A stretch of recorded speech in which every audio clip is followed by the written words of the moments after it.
Hello and welcome back, or welcome to anyone who may be new here. My name is Emma, or Amarillo Art. So today I will be going through my process of attempting to learn how to oil paint in a day. So prior to this, I had never used oil paints before. I'd never touched oil paints in my life, and even though I've worked with like watercolors and acrylics and acrylic pens and some other color mediums, I had never done anything that was really similar to oil paints. So this was a very new experience for me, and I knew going into it that oil paints like don't dry, but that's about all I knew. I didn't really know about the different types of mediums that you have to mix it with, and I didn't really know what the paint would actually feel like to mix with. So I was excited to try something new and to experiment and just kind of see what happened with it. So the oil painting palette is from Meeden, and they actually sent me the kit for the video I posted before, so this video is not sponsored or anything. I just thought it would make a fun YouTube video to kind of go through the whole process. And also because of the way that all of the timeline and everything worked out with when I had to post it and when I got it and how much I was doing with other stuff at the time, I ended up having about a day to figure it out, and I was like, you know, it's fine, because I usually try to figure things out in a pretty short amount of time, so I was like, it'll be fine.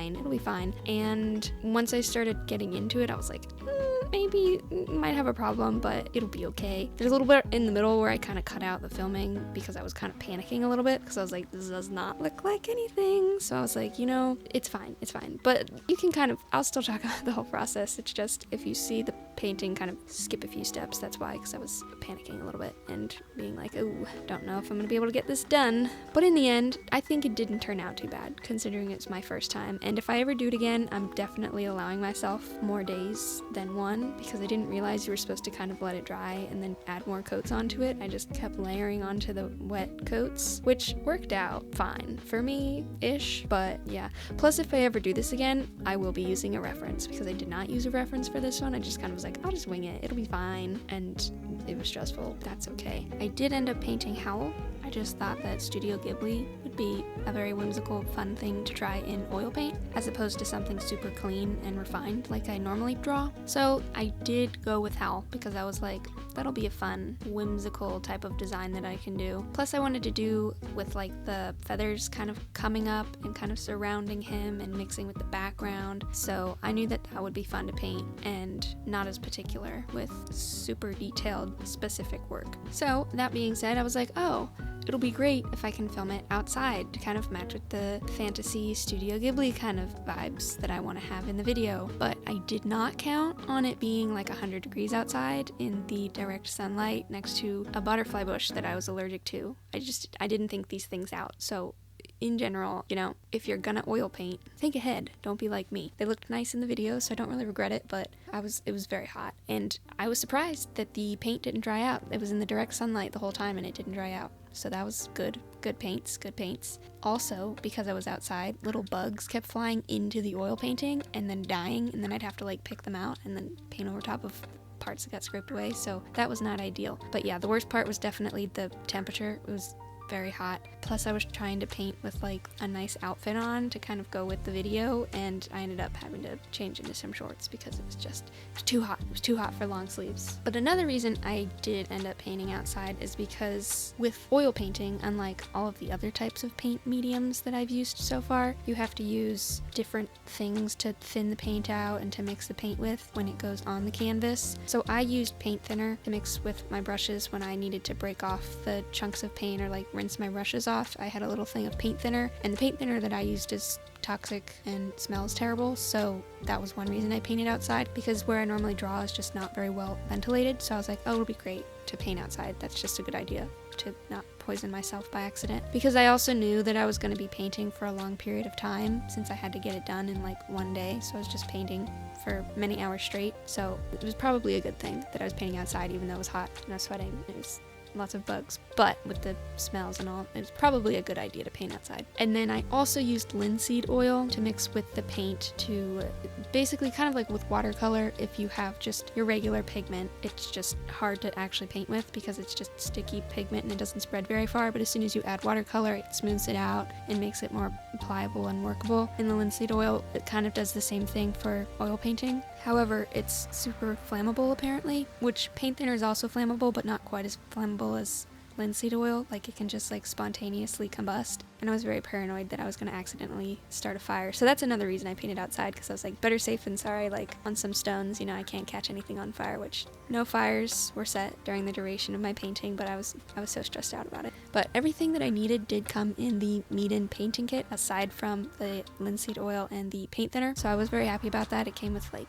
all the paints that I'd need, came with canvas paper, palette paper, brushes, a brush holder, a little tin thing under the brush holder to put the linseed oil in. So I was very happy that I didn't have to scavenge around and buy things. And my dad had the paint thinner and the linseed oil, so I didn't have to go shopping for that either. So I was very happy that I could just kind of jump straight into the project. Now, if you actually want to learn how to oil paint, I will link the videos that I watched below, because I did find this one account that was very helpful to set up what you needed kind of to just get the basics of oil painting. And that's how I knew like what kind of things to mix the oil paints with to make it spread on the paper better, and about the toxic supplies and whatnot. So I'll link those below because I found them super helpful, and I don't think you should be learning how to oil paint from me because I still don't really know what I'm doing. So, if you actually want to learn how to oil paint, I will link those videos for you because they were very helpful. So I basically started with the skin. If I ever do this again, I think I would change the order that I do things. I probably would still start with the skin tone, but then I think I would do the background and then the clothes and the hair, because the way that I did it, I did the skin and then the hair and then sort of the clothes, and then I kind of did the background and then ended up painting over part of the hair. And then I didn't do the face before I did the hair because I didn't really know where the facial features were gonna go, so I was like, I'll just come back to it and do the hair. But then it was hard because, like I said before, the paint doesn't dry, so I couldn't rest my hand anywhere, and I'm used to resting my hand when I draw on the paper that I'm using, so it was kind of a tricky learning process as I went along. But if I did it again, I would change the order of painting that I painted everything in. But for the painting, I did start with the skin and then I did the hair, and it looked pretty bad. Originally, I wasn't totally planning on doing the background. I was like, oh, maybe I'll just like leave it, and then I was like, oh no, I have to paint the background because it does not look good. Just the middle part painted, it will look half finished for all of eternity. So I decided at that point, I was like, all right, let's add in the background. So yeah, decided to go with like a purpley kind of thing. But another thing that I was doing is, I know how to mix colors, like I've done it before, but I totally just was using the wrong blue, even though I knew the cerulean blue that it comes with is the closest to primary blue, so I should have been using that the whole time, but I was using the darker blue because it came with red, yellow, cerulean blue, darker blue, and then 2 things of white and then a green, I think. But I kept using the darker blue to mix things at first, like with the skin tone and stuff, and I was like, I can't quite get the colors that I want, but I guess it's just like my mixing ability. And then I realized I was using the wrong blue, so no wonder I couldn't get every shade that I wanted because I was not using primary blue. So once I switched to using the correct blue to mix my colors, the paint mixing went a lot smoother, and I actually enjoyed the paint mixing the most. And the palette knives that I was using to mix paint did not come with the set. They sent me those separately, but I liked those. And I was all excited because it had a lot of different shapes, and I've only ever used a palette knife that's like the little triangle one, and so I was so excited to try out some of the other shapes. And then I was boring and ended up just using the triangle one for most of it because I just found it the easiest to mix with. I kind of feel like the different shapes probably have specific things that they're helpful for, but I don't know what they are, so I ended up using the triangle one. But one thing I was really excited about and that I did get to do was I got to paint with the palette knife, and I've always wanted to do that because like the acrylic paint that I've used in the past, you can't really layer it or else it won't dry or it'll just look weird, but like the oil paint, you can layer it on and get like textures on it in a way that I haven't been able to really get. Like you definitely can't get it with watercolor. So I had a lot of fun painting with the palette knife and just like putting lots of chunky paint on there. That was my favorite part because I've always wanted to do that, watching like painters on TV and stuff do their little plopping the paint on there with the palette knife, and I just thought that looked so fun. And it was fun. I can say now that it was as fun as I thought it was going to be. So yeah, I had fun with that. And also at first I was like being really precise, mixing everything with the palette knife and having the colors completely mixed. Like before I would put them on the page and mixing like, a large chunk of one color so that I could do the whole thing. And then by the end of it, I was kind of just mixing with my paintbrush, which I know you're not supposed to do, but couldn't be bothered to use the palette knife anymore because I was just like, I especially like once I got to the hair and stuff, I was like, it doesn't really matter what color it is. I'm just gonna layer a bunch of colors on top of each other. So I was just kind of having fun mixing them all together. And I think it was helpful to start off with more precise mixing, and then kind of as I added more details in, just kind of mix in other types of colors. I didn't use too much paint thinner. I just used a little little bit, and it lasted me the whole day, even though I was rinsing my brushes off fairly regularly. But I didn't really have too much of an issue with that. Like, if my paintbrushes were kind of muddy, I would just sort of scrape them off with the palette knife, rinse them off a little bit, and then just put a bunch of paint on top, and it was fine. So I had a lot of fun experimenting. Oil paint was pretty experimentation friendly, because some of the other mediums I've worked with, if you mess up, like, you gotta start a new drawing. You can't really do anything.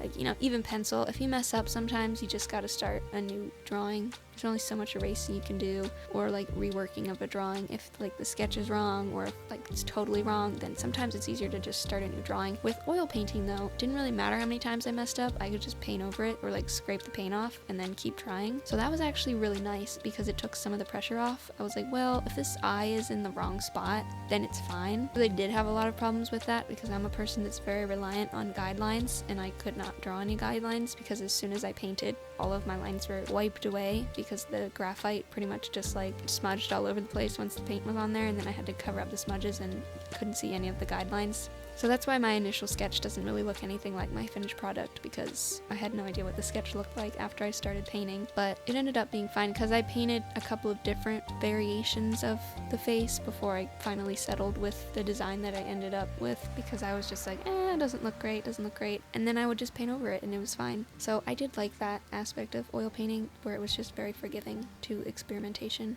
and trying out new things and being able to just paint over mistakes. Now, I'm sure if you're a more experienced oil painter, you can save a lot of time by not having to do that, but as a beginner, I found that it took some of the pressure off. So I did try out some different paintbrushes. I didn't really use that many of the paintbrushes. I definitely didn't use all the paintbrushes that came in the kit. I mostly used like a little square chipped flat brush, and then one of the like more fan looking brushes for the background, and then a slightly smaller brush, and then there was another brush. I forget, there's two types of paintbrushes. I can't remember what they're called, but I'll make a note of it. And so I'm used to working with more of the smaller, more refined, cleaner looking brushes as opposed to the messier looking brushes, and they worked fine for most of the drawing. I just, for some of the smaller detail work, I did switch to the more refined brush. But yeah, so I probably used about 4 or 5 brushes, maybe 4. I don't remember exactly. Probably 5. It was probably 5, but I liked experimenting with a variety. I just didn't want to have to clean more brushes at the end, so I was like, alright, I'm stopping here because I don't want to have to clean more than this amount of brushes.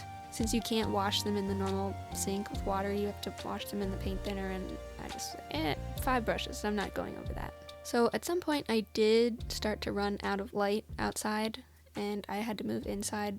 So at that point I was just in my kitchen painting, and since I was trying to finish it in one day, I ended up staying up kind of all night. But I was impressed that the oil paint stayed wet. I probably put it on the page at like, I don't know, 11 a.m. and it stayed wet until I finished, which was like 4 a.m. or something like that. So I don't recommend painting that long. I took breaks and stuff too, but I did end up painting for like most of that time because I was trying to get it done. I don't really recommend painting that long because it was not super fun by the end. I was like, I just gotta get it done. But yeah, I was surprised that it stayed wet for pretty much the whole time that I was painting. Some of the stuff that I had put on at the beginning of the day did get a little bit stickier by the end, but it was still usable, and if I added the linseed oil, I definitely could still use it, and I could still use it to mix with the other colors. So yeah, I was surprised. I didn't really have any issues with paint drying out at all. Kept on being usable the entire process, and the canvas itself stayed wet pretty much the whole time too. I don't think I really had any parts of it that were like dry enough to touch. It took like maybe another 24 hours and then I could kind of touch it. It's still sticky. It's been like,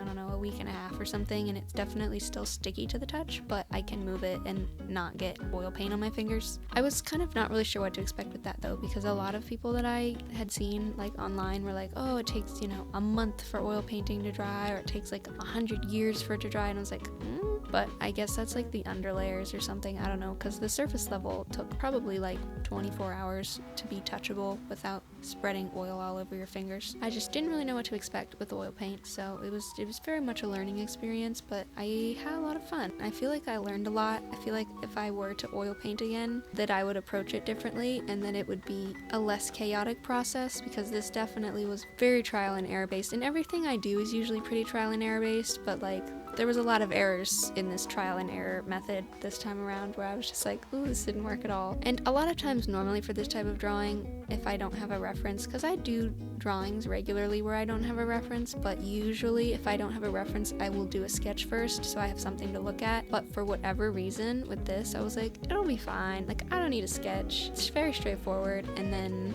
halfway through, I was like, why did I not do that? Because that would have made things a lot easier. But next time I will. So now we're approaching the end, and this was probably like 3:30, 4 a.m., somewhere in there. And I was just like, all right, I think it's good enough. I want to go to bed. So, and then I had to wash all the brushes and everything, which was not ideal. It took me like an hour to get everything put away, I think, afterwards, to wash the brushes, because basically I would like rinse the brushes in the paint thinner and then wipe them on a paper towel and then rinse them in the paint thinner again and then wipe them on a paper towel, and then I had like a smaller thing of paint thinner that was cleaner, and then I would kind of lastly rinse them in there, and then to finish it all off, after I kind of wiped as much of the paint thinner off as I could, I would wash them with soap and water like I would with a normal brush. The palette wasn't too bad because I had it on palette paper, so I did put them in plastic bags just to try to save it for later. And then there was just some oil paint on stuff, which oil paint spreads so much. I got like one little dot of it on my hand, and then next thing I knew, my entire hand was covered in red, and I was like, ooh. So it's weird because normally you get paint on yourself with like acrylic paint and then it dries and it's no big deal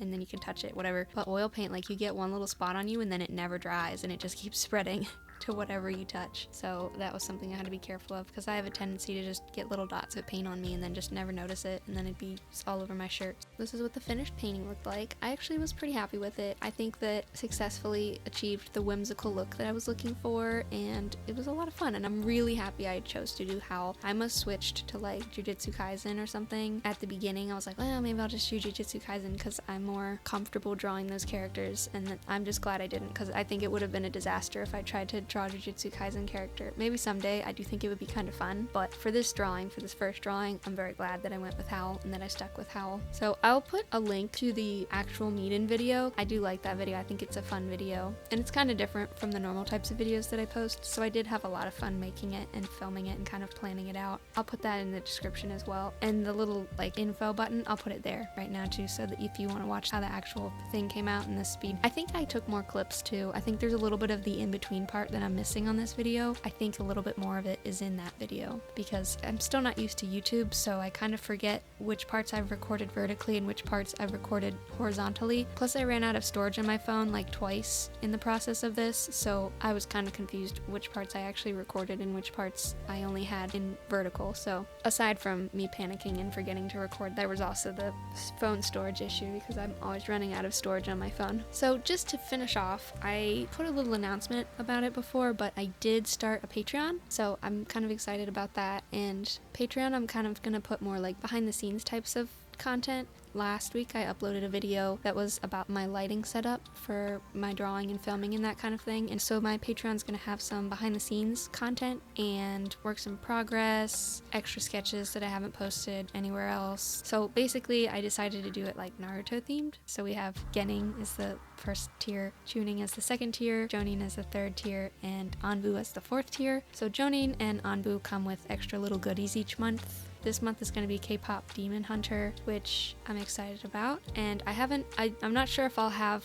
the whole set of everything that comes in it announced by the time this YouTube video comes out, but at the very least both tiers will come with a 5x7 print of the most recent Gino graphite drawing that I did, so it'll be a 5x7 print of that one, and then they'll both come with a few little extra things as well, which I'll be announcing soon, hopefully this week, because I'm working on some digital stuff to add into it, either like bookmarks or stickers, I'm not sure. So, check out my Patreon, because I'm excited to finally be able to have that up and running. But yeah, thank you so much for watching, and if you really liked this video, don't forget to like and subscribe. I would love to hear your thoughts in the comments, or things you'd like to see in the future if you liked this type of video, because this is kind of different. So I'd like to try doing more experimental type things on YouTube as opposed to like Instagram, because Instagram is just very much like, if I don't draw graphite, people are like, go back to graphite. But here on YouTube, it's been nice to be able to experiment with some other different types of things more, so I appreciate your feedback and your comments and your encouragement, because it really means a lot, and I love reading your comments and all of your kind words that you have for me. So thank you so much for watching, and I hope to see you on the next one. Bye!